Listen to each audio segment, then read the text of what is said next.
A step parenting expert, Chris Burns. Women's mindset coach and stepmom, Chris Burns. Welcome to the Step Parent Podcast. Let's talk about something that makes my blood boil. Parents who use their kids as weapons. I was on the phone with one of my closest mates this week listening to the same fucking story that I've heard 100 times. The constant control, the messages, the manipulation, a parent using time, access, and emotion as leverage. And every single time I hear it, it cuts me the same way because this is not parenting. It's ego management with kids in the middle. It's adults projecting their pain, pretending it's about love and convincing themselves that they're doing what's best. But let's call it what it is. It's emotional warfare disguised as parenting. If you're using your children to punish your ex, you're not protecting them, you are poisoning them. You're teaching them that affection, it's a transaction, that love is something that you weaponize when you're hurt, and that safety doesn't live in truth, it lives in control. I don't care how bad the breakup was or how much pain it is that you carry. You don't get to use your child as your emotional support fucking animal. They're not your therapist. They're not your ally. They're not your proof that you were the better parent. You know what they are? They're the innocent bystanders of your unhealed wounds. They're the little ones that are absorbing every tone, every text, every silence, every little dig you think they don't see.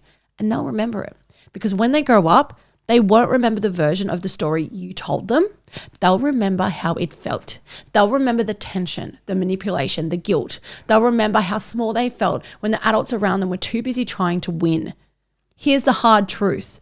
Kids don't need you to win. They need you to grow the fuck up. They need you to regulate your own emotions so they can feel safe enough to be exploring theirs. Too many parents are so freaking addicted to their pain that they go and build a home around it. They justify it. They glorify it. They repeat it. They use words like boundaries and protection to cover them, to use them as cover stories for control. And that's not conscious parenting. That is punishment with pettier language.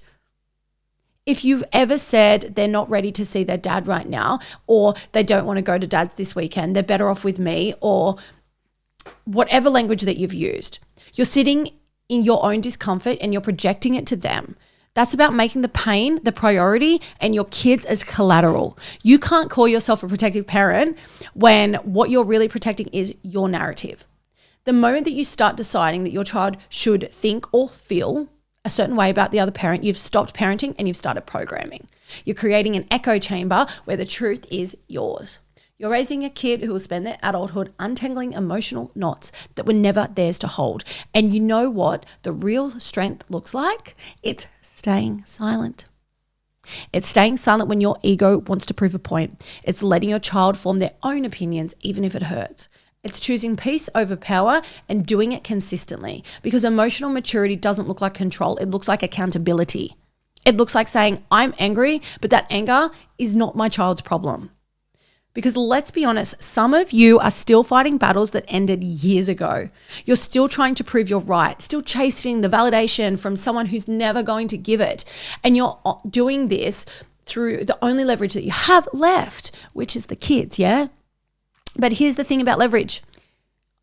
It always breaks something, and it's usually the kids that crack first. They grow up confused about loyalty. They think love means walking on eggshells. They learn that silence keeps peace, and then they repeat the same dynamic in every relationship they have after you.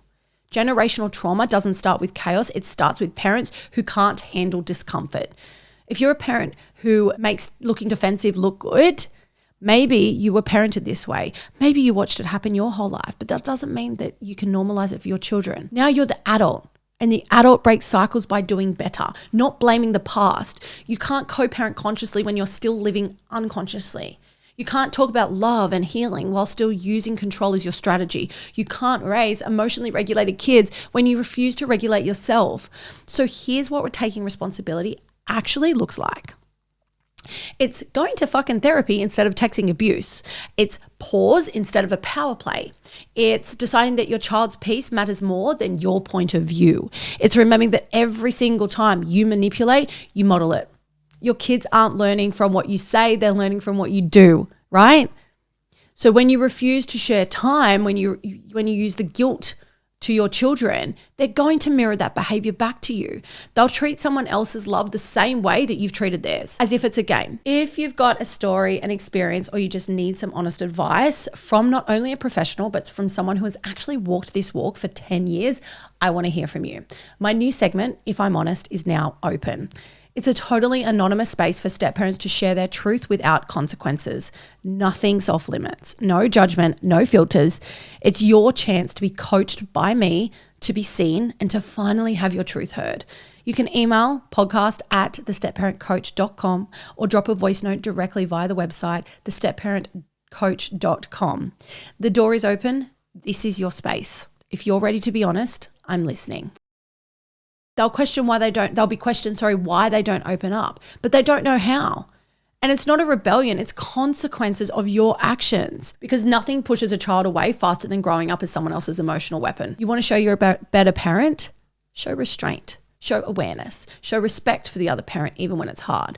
Show your child what emotional intelligence looks like in action, because that is leadership. And leadership, not revenge, is what breaks the pattern. Stop calling it co-parenting if it's really just control. Stop hiding behind what's best for the kids when what you mean is what's easiest for you. Stop using your pain as justification to repeat the same emotional neglect that you swore that you'd never repeat, all in the name of power. Parenting is not about who's fucking right. It's about who's responsible. And until you can look in the mirror and admit your part, nothing will change. You can read all the conscious parenting books you like, do all the fucking quotes and post all the things on Instagram and Facebook, everything that you like.